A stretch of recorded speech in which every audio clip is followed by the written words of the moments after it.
Desde muy joven, supe que quería ser madre. No era simplemente un deseo, era una necesidad que me quemaba por dentro como un fuego constante. Mientras mis amigas de la universidad hablaban de carreras y viajes, yo dibujaba en mis cuadernos nombres para mis futuros hijos. Veía bebés en el metro de Madrid y se me llenaban los ojos de lágrimas de pura ternura. Era algo que llevaba grabado en el alma, como si hubiera nacido para eso. Pasé años planeando cada detalle. Trabajé doble turno en la consultoría para ahorrar dinero. Leí libros sobre maternidad en solitario. Hasta decoré mentalmente la habitación del bebé. A los 34 años, cuando mis padres ya habían perdido la esperanza de tener nietos de mi parte, tomé la decisión que cambiaría mi vida. Iba a ser madre soltera por elección. No necesitaba a un hombre para completar mi sueño. Solo necesitaba ciencia y determinación. La primera vez que entré a la clínica de fertilidad en la calle Serrano, las manos me temblaban. La doctora Martínez, una mujer mayor con voz suave, me explicó todo el proceso. Inseminación artificial, análisis de sangre, ecografías de seguimiento. Sonaba tan simple, tan científico. Me hizo sentir que tenía el control de mi destino. Firmé papeles, pagué facturas, me llené de esperanza. Los primeros intentos fueron como montañas rusas emocionales.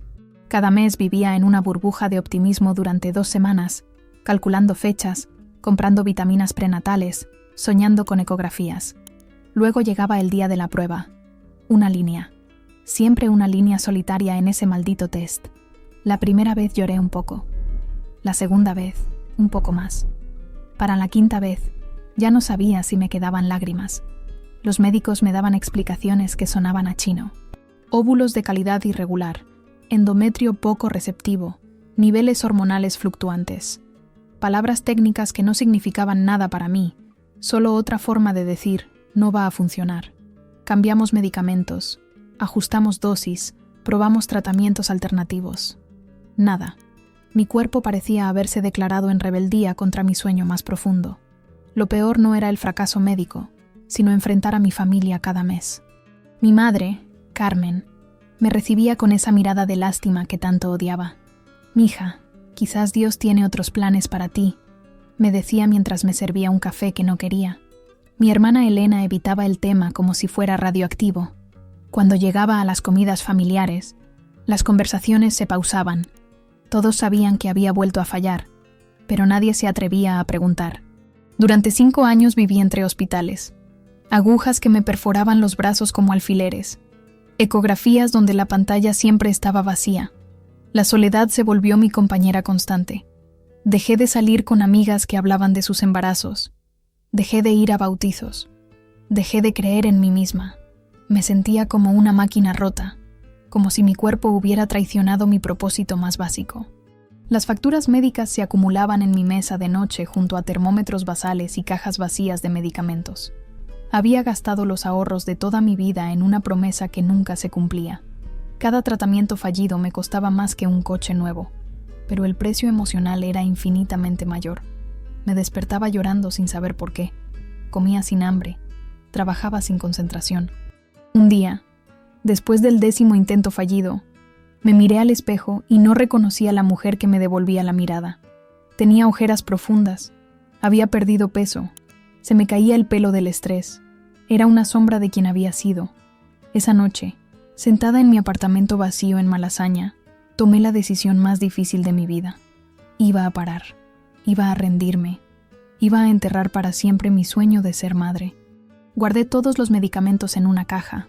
Cancelé la siguiente cita médica. Y por primera vez en años, no calculé fechas de ovulación. Pensé que había llegado el momento de aceptar que algunas mujeres simplemente no estaban destinadas a ser madres. Yo era una de ellas. Después del último tratamiento fallido, no podía seguir en Madrid. Cada esquina me recordaba una cita médica. Cada farmacia me traía recuerdos de medicamentos caros que no sirvieron de nada. Necesitaba escapar, pero no sabía hacia dónde. Una noche, navegando sin rumbo en Internet, encontré información sobre una reserva natural en Andalucía, cerca de la frontera con Portugal. Había fotos de montañas, olivares infinitos, pequeños pueblos blancos colgados en las colinas. Sin pensarlo mucho, renuncié a mi trabajo. Mis jefes pensaron que había perdido la cabeza, pero yo sabía que necesitaba alejarme de todo lo que me recordara mi fracaso. Metí ropa en una maleta, cargué el coche y manejé hacia el sur sin un plan claro. Solo sabía que necesitaba silencio, naturaleza, un respiro del mundo médico y del juicio familiar. El viaje fue largo, pero liberador. Cada kilómetro que me alejaba de Madrid me quitaba un peso del pecho. Paré en pequeños pueblos para comer bocadillos, estiré las piernas en gasolineras perdidas, dormí en hostales baratos. Por primera vez en años, no tenía horarios que cumplir, no tenía citas médicas, no tenía que fingir que todo estaba bien. Llegué a un pueblo llamado Almonáster la Real, en la provincia de Huelva. Era un lugar pequeño, con casas blancas y calles empedradas que subían y bajaban como una montaña rusa. Me hospedé en una casa rural que olía a lavanda y tenía ventanas que daban a campos de girasoles. La dueña, una mujer mayor llamada Pilar, me recibió con una sonrisa y un plato de gazpacho sin hacer preguntas. Los primeros días los pasé caminando sin rumbo. Subía por senderos entre encinas. Me sentaba en piedras calientes bajo el sol. Escuchaba el silencio que tanto había echado de menos. No tenía prisa. No tenía destino. Solo ponía un pie delante del otro. Empecé a madrugar para evitar el calor, y fue en una de esas caminatas matutinas cuando lo vi por primera vez. Era un hombre mayor, quizás de 60 años, con pelo gris recogido en una coleta y manos curtidas por el trabajo. Estaba arreglando una cerca de piedra cerca del sendero, trabajando con movimientos lentos pero precisos.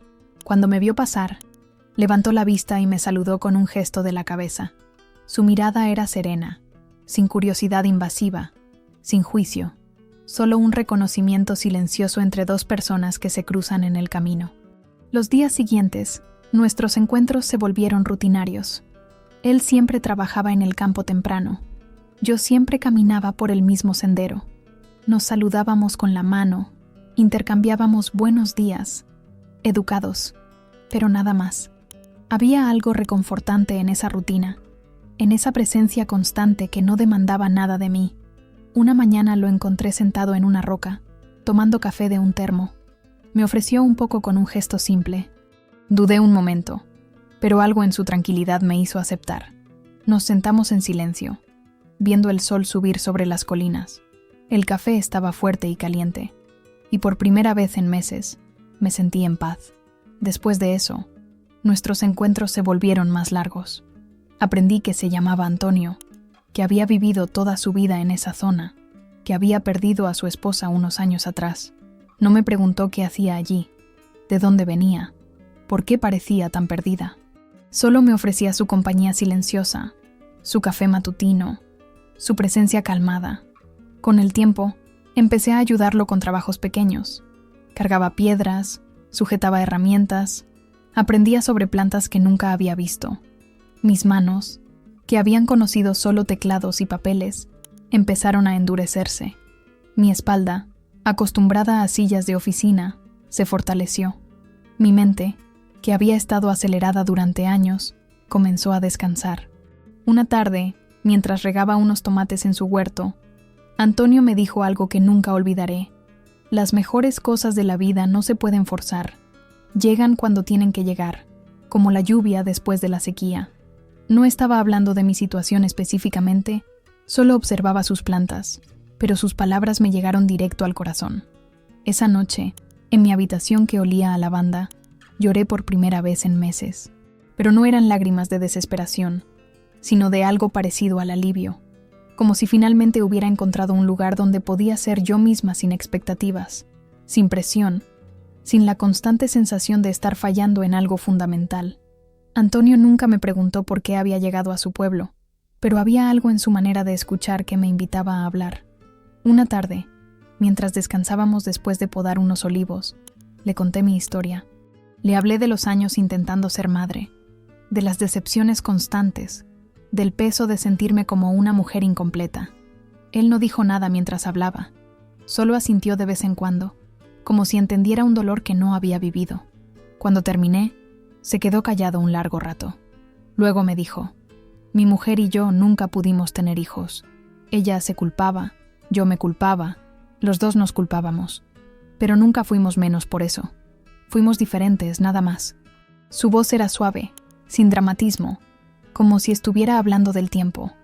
Pero en sus ojos vi algo que reconocí inmediatamente, el dolor de un sueño que nunca se cumplió. Desde ese día, algo cambió entre nosotros. No fue amor a primera vista, sino algo más profundo y silencioso. Era reconocimiento, comprensión, la comodidad de estar con alguien que no necesitaba que fueras diferente de lo que eras. Empecé a quedarme más tiempo en su finca, a veces hasta que anochecía. Cenábamos juntos en su cocina pequeña. Hablábamos de cosas simples, el clima, las cosechas, los pájaros que migraban cada temporada. Una noche, mientras lavábamos los platos después de cenar, me tomó la mano. Fue un gesto tan natural que no me sorprendí. Sus manos eran ásperas por el trabajo, pero su toque era increíblemente suave. No dijo nada, yo tampoco. Solo nos quedamos ahí, de pie en su cocina, tomados de la mano como dos adolescentes. Por primera vez en años me sentí completa. Nuestro amor creció despacio, como las plantas que cuidaba Antonio. No hubo declaraciones dramáticas ni gestos grandiosos, solo días que se volvieron más dulces, silencios que se volvieron más cómodos, miradas que se volvieron más profundas. Empecé a dormir en su casa algunas noches, despertándome con el sonido de los pájaros y el olor del café que preparaba antes del amanecer. Antonio me enseñó cosas que nunca había aprendido en la ciudad. Cómo leer el cielo para saber si iba a llover, cómo saber cuándo una fruta estaba madura, cómo encontrar paz en el trabajo manual. Pero más que eso, me enseñó a valorar lo que tenía en lugar de lamentarme por lo que no tenía. Con él aprendí que la vida podía ser plena de maneras que nunca había considerado. Los meses pasaron sin que me diera cuenta. Mi piel se bronceó, mi cuerpo se fortaleció, mi mente se calmó. Dejé de calcular fechas, dejé de revisar síntomas, dejé de soñar con ecografías. Por primera vez en años, vivía en el presente. Cuando Antonio me abrazaba por las noches, no pensaba en el futuro ni me lamentaba por el pasado. Solo existía ese momento, esa calidez, esa sensación de estar exactamente donde debía estar. Un día, mientras recogíamos aceitunas, me dijo que me amaba. No fue una declaración romántica, sino algo que salió naturalmente, como si fuera una observación sobre el tiempo. «Te amo», dijo, y siguió recogiendo aceitunas. Yo me quedé parada, con el corazón latiendo fuerte, y le respondí, «Yo también te amo». Fue así de simple, así de cierto. Esa noche hicimos el amor por primera vez, despacio y con ternura. No pensé en bebés, no pensé en fertilidad, no pensé en nada más que en él y en mí. Su cuerpo contra el mío, su respiración en mi oído, la sensación de estar completamente presente en mi propia vida. Fue la primera vez en años que hice el amor sin una agenda, sin esperanzas ocultas, sin decepciones por venir. Después, acostados en su cama que olía a lavanda, me dijo, «No necesito que seas diferente de lo que eres. Eres perfecta así». Lloré entonces, pero eran lágrimas de alivio. Alguien me veía entera, no como una mujer rota que necesitaba ser reparada. Empecé a pensar en quedarme para siempre en ese pueblo perdido, en esa vida simple junto a Antonio. Por primera vez, la idea de un futuro sin hijos no me parecía una condena, sino una posibilidad diferente. Tal vez podríamos viajar, tal vez podríamos adoptar un perro, tal vez podríamos simplemente ser felices juntos. La maternidad había sido mi único sueño durante tanto tiempo que había olvidado que podía tener otros sueños. Una mañana, mientras preparaba café en su cocina, me di cuenta de que llevaba más de un mes sin pensar en tratamientos de fertilidad. Era libre, completamente libre de esa obsesión que había controlado mi vida durante años. Y en esa libertad, encontré algo que no esperaba, la posibilidad de ser feliz de una manera completamente nueva. Llevaba casi 6 meses viviendo con Antonio cuando empecé a sentirme extraña. Al principio pensé que era el cambio de estación, la llegada del otoño a las montañas de Huelva. Me despertaba con náuseas ligeras, como si hubiera comido algo en mal estado, pero no era eso. El olor del café matutino que tanto me gustaba ahora me revolvía el estómago. Antonio lo notó antes que yo. «¿Te encuentras bien?», me preguntó una mañana cuando salí corriendo de la cocina al sentir el aroma del desayuno. Me quedé en el patio, respirando aire fresco. sintiéndome tonta. «Debe ser algo que comí ayer», le dije. Pero él me miró con esa expresión que había aprendido a reconocer. Era su cara de preocupación silenciosa, la misma que ponía cuando las plantas del huerto no crecían como debían. Los días siguientes, los síntomas se intensificaron. Me daba sueño a horas raras, sentía los pechos hinchados, tenía antojos extraños de comida salada. Era como si mi cuerpo estuviera hablando un idioma que había olvidado cómo entender. Una tarde, mientras ayudaba a Antonio a reparar una valla, me mareé tanto que tuve que sentarme en la tierra. Él me trajo agua, me puso la mano en la frente y me dijo con voz suave: «Carmen, creo que deberías hacerte una prueba». Me quedé helada. Una prueba. Esas dos palabras que habían dominado mi vida durante años, que habían sido sinónimo de esperanza y decepción. «No», le dije automáticamente. «No puede ser. Ya sabes mi historia. Los médicos me dijeron que era casi imposible». Pero Antonio me miró con esa paciencia infinita que tenía para todo. «Casi imposible no es lo mismo que imposible», me dijo. Esa noche no pude dormir. Calculé fechas mentalmente, algo que había jurado no volver a hacer. Mi último periodo había sido... no podía recordar exactamente cuándo. Había dejado de llevar el control de mi ciclo meses atrás, cuando decidí que ya no importaba. Ahora, la posibilidad de estar embarazada me parecía tan irreal como ganar la lotería. Al día siguiente, Antonio me acompañó al pueblo más cercano que tenía farmacia. Caminamos en silencio por las calles empedradas, yo con el estómago hecho un nudo. En la farmacia, una mujer mayor me vendió la prueba sin hacer preguntas, pero noté cómo me miraba. En pueblos pequeños, todo el mundo sabe todo sobre todos. Regresamos a casa y me encerré en el baño. Mis manos temblaban tanto que casi no podía abrir la caja. Era la misma marca que había usado docenas de veces en Madrid, pero ahora se sentía diferente. No había expectativa, solo miedo. Miedo de volver a decepcionarme. Miedo de que mi cuerpo me estuviera gastando una broma cruel. Hice la prueba y la dejé en el lavabo. Salí del baño y me senté en la cama, contando los minutos. Antonio estaba en la cocina, preparando té, dándome espacio pero haciéndome saber que estaba ahí. Cuando sonó el despertador de mi teléfono, regresé al baño con el corazón en la garganta. 2 líneas clarísimas, imposibles de malinterpretar. Me senté en el suelo del baño y lloré como una niña, no de alegría, no de tristeza, sino de puro shock. Después de tantos años, después de tantos tratamientos, después de haber aceptado que nunca sería madre, mi cuerpo había decidido funcionar sin avisar. «Carmen», escuché la voz de Antonio desde la puerta. «¿Estás bien?» No podía hablar, solo llorar. Él entró, vio la prueba en mis manos y se sentó en el suelo conmigo. Me abrazó sin decir nada, dejando que procesara lo que estaba pasando. «¿Cómo es posible?», logré decir entre sollozos. «No lo sé», me respondió. «Pero está pasando». Fuimos al centro de salud de Aracena esa misma tarde. La doctora, una mujer joven con acento andaluz, confirmó lo que ya sabía. Estaba embarazada, 6 semanas. Un embarazo completamente natural, sin intervención médica, sin hormonas, sin nada más que amor y tiempo. «A veces pasa», me dijo la doctora con una sonrisa. «El cuerpo es misterioso. Cuando dejamos de presionarlo, a veces encuentra su propio camino». Esa noche, acostada junto a Antonio, puse mi mano en mi vientre todavía plano. «¿Qué vamos a hacer?», le pregunté. Él me acarició el pelo y me dijo: «Vamos a ser padres. Vamos a ser una familia». Era tan simple para él, tan natural. No había pánico, no había dudas. Solo aceptación tranquila de lo que la vida nos estaba dando. Llamé a mi madre desde el teléfono fijo de Antonio, con las manos todavía temblorosas. «Mamá», le dije, «estoy embarazada». Hubo un silencio largo del otro lado de la línea. «¿Estás segura?», me preguntó finalmente. «Completamente segura», le respondí. Pero pensé que... Yo también pensé que no podía. Pero aquí estamos. Esa noche, por primera vez en años, me dormí sin preocupaciones. No pensé en estadísticas. No calculé riesgos. No me pregunté qué podría salir mal.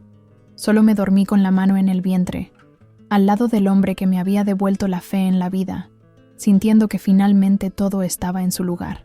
Conforme avanzaba el embarazo, supe que tendría que enfrentar a mi familia. No podía seguir viviendo en mi burbuja andaluza para siempre. Necesitaba atención médica especializada. Y también necesitaba resolver las cosas con mi madre y mi hermana. El problema era que no sabía cómo explicarles que la hija que había fracasado durante años ahora estaba embarazada de un hombre que no conocían, en un pueblo que no podían ubicar en el mapa. La primera visita a Madrid fue un desastre. Llegué a casa de mis padres con Antonio, que se había puesto su única camisa buena y se veía incómodo lejos de sus montañas. Mi madre nos recibió con esa sonrisa forzada que reservaba para las visitas incómodas. «Así que tú eres Antonio», le dijo, mirándolo de arriba a abajo como si fuera un bicho raro. Él intentó ser amable, pero yo podía ver cómo se tensaba cada vez que mi madre hacía comentarios sobre su edad, su trabajo, su manera de hablar. «No entiendo cómo pasó esto», me dijo mi madre cuando estuvimos solas en la cocina. «Después de tantos años, después de tanto dinero gastado, ¿ahora resulta que sí puedes?» Su tono era de acusación, como si le hubiera mentido todo este tiempo.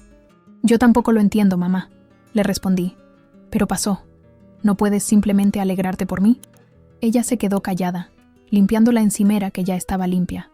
Mi hermana Elena llegó esa noche con su marido y sus 2 hijos. Los niños corrieron a abrazarme, pero Elena me saludó con frialdad. Durante la cena, las preguntas empezaron. ¿Cuánto tiempo llevan juntos? ¿Piensas casarte? ¿Vas a volver a Madrid? Cada pregunta se sentía como un interrogatorio. Antonio respondía con paciencia, pero yo veía cómo se encogía un poco más con cada cuestionamiento. Lo peor vino después, cuando Elena me llevó aparte. «Carmen, tengo que decirte algo», me dijo con esa voz que usaba cuando creía que tenía razón. «Esto es muy raro. Después de todos esos años intentando, ahora resulta que quedaste embarazada con un hombre que acabas de conocer.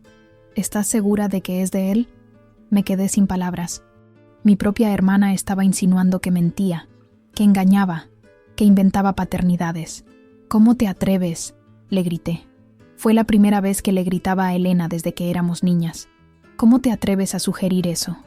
¿Crees que soy capaz de inventar algo así?» Ella se puso a la defensiva inmediatamente. «No estoy diciendo que mientas, pero tienes que entender que parece extraño. Toda la familia sabe lo que pasaste, y ahora apareces con un hombre que no conocemos». Antonio me encontró llorando en el balcón después de la discusión. «Quieren que me haga una prueba de paternidad», le dije entre sollozos. «Mi propia hermana piensa que estoy mintiendo». Él me abrazó y me dijo: «Si eso es lo que necesitan para tener paz, podemos hacerla. Yo sé que este bebé es mío, tú sabes que este bebé es mío. No me importa lo que piensen los demás». Su tranquilidad me calmó, pero también me dio rabia. ¿Por qué tenía que demostrar algo que era tan obvio? Los meses siguientes fueron una batalla constante. Mi madre me llamaba para darme consejos que no había pedido. Mi hermana me enviaba artículos sobre embarazos tardíos y sus riesgos.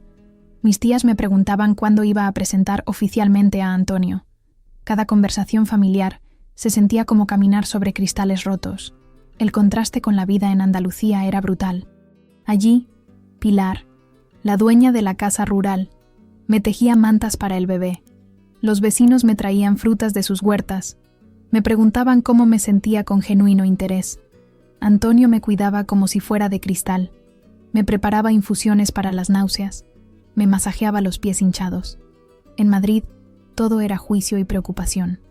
Decidí que daría a luz en Sevilla, en un hospital que quedaba relativamente cerca de nuestro pueblo. Era un compromiso entre tener buena atención médica y no alejarme demasiado de la vida que habíamos construido. Cuando se lo dije a mi familia, mi madre casi se desmaya. ¿Vas a tener al bebé en Andalucía? ¿Qué pasa si hay complicaciones? ¿Qué pasa si necesitas ayuda? Sus preguntas eran válidas, pero la forma en que las hacía me hacía sentir como si estuviera cometiendo un crimen. Una noche, durante una de esas conversaciones telefónicas tensas, le dije a mi madre: «Mamá, soy adulta. Voy a ser madre. Puedo tomar mis propias decisiones». Hubo un silencio largo. «Ya no te reconozco», me dijo finalmente. La Carmen que yo conocía no habría hecho esto. No se habría ido con un extraño. No habría tenido un bebé así.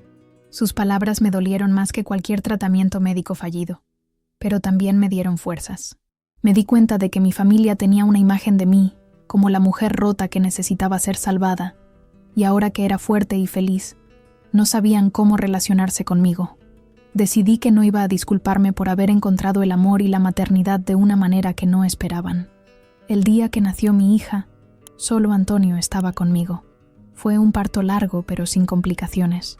Cuando la enfermera puso a la bebé en mis brazos, lloré de pura felicidad. Era perfecta, rosada, con el pelo oscuro como su padre.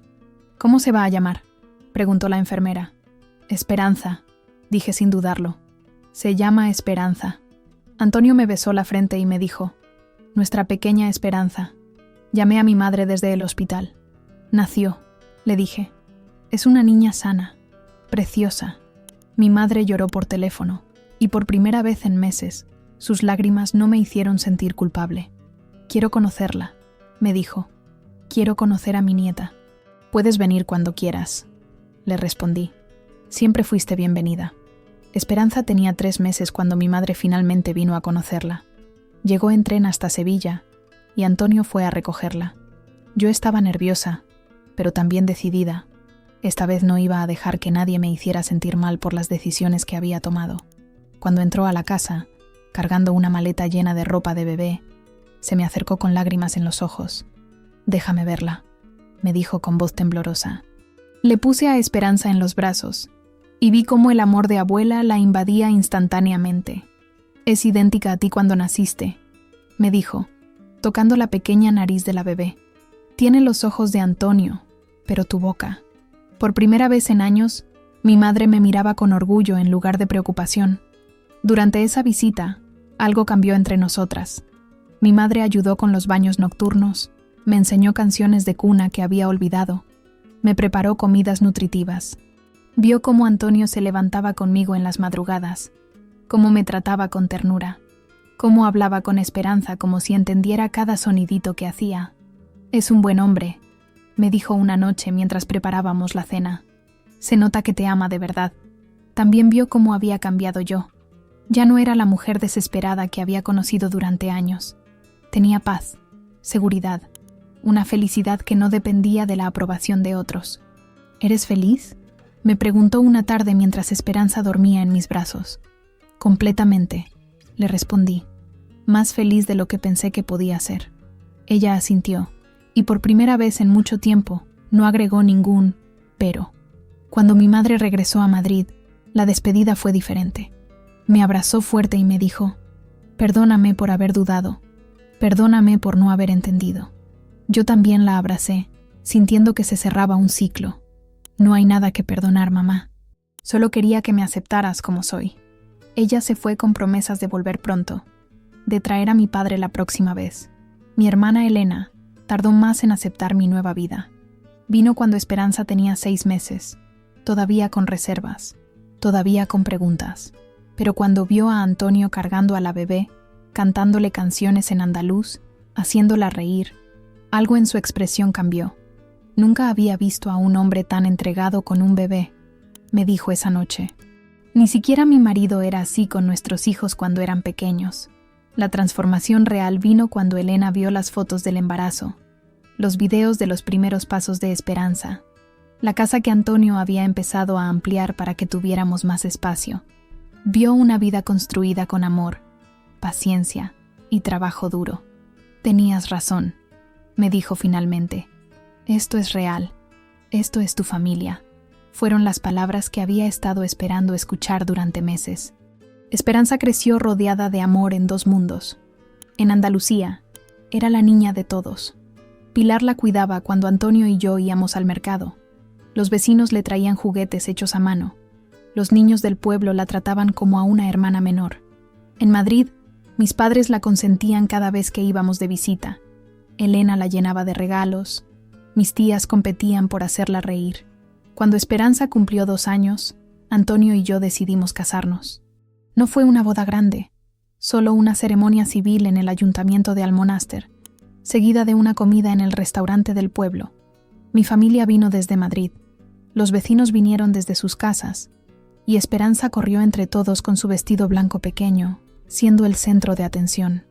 Durante la ceremonia, mientras intercambiábamos votos simples, pensé en todo el camino que había recorrido, desde la mujer desesperada que había sido, hasta la mujer completa que era ahora. No había sido el camino que había planeado, pero había sido el camino correcto. Antonio me tomó la mano y me dijo: «Gracias por encontrarme. Gracias por esperarme», le respondí. Ahora, cuando veo a Esperanza jugar en el huerto que Antonio plantó para ella, siento que todo el dolor valió la pena. Cada tratamiento fallido, cada lágrima derramada, cada momento de desesperación, me había llevado exactamente donde necesitaba estar. No con el hombre que había imaginado, no en la ciudad que había planeado, sino con la familia que el destino había preparado para mí. A veces le escribo cartas a la mujer que fui, a esa Carmen que lloraba cada mes frente a pruebas de embarazo negativas. Le digo que no se rinda, que la vida tiene planes que no podemos ver, que el amor llega cuando menos lo esperamos, de la forma menos esperada, que la maternidad no siempre sigue las reglas que pensamos. Esperanza ahora tiene 4 años y habla con acento andaluz mezclado con las palabras que aprendió de mis padres en Madrid. Es una niña del campo y de la ciudad, de 2 mundos que al final se unieron en ella. Cuando me pregunta de dónde vienen los bebés, le digo que vienen del amor, del tiempo correcto, de la paciencia. Algún día entenderá que su propia existencia es prueba de que los milagros existen, que a veces la vida nos sorprende justo cuando pensamos que ya no hay sorpresas posibles. Antonio y yo hablamos a veces de tener otro hijo, pero sin la desesperación que me consumía antes. Si llega, será bienvenido. Si no llega, seguiremos siendo felices con la familia que tenemos. He aprendido que la plenitud no viene de tener todo lo que queremos, sino de valorar todo lo que tenemos.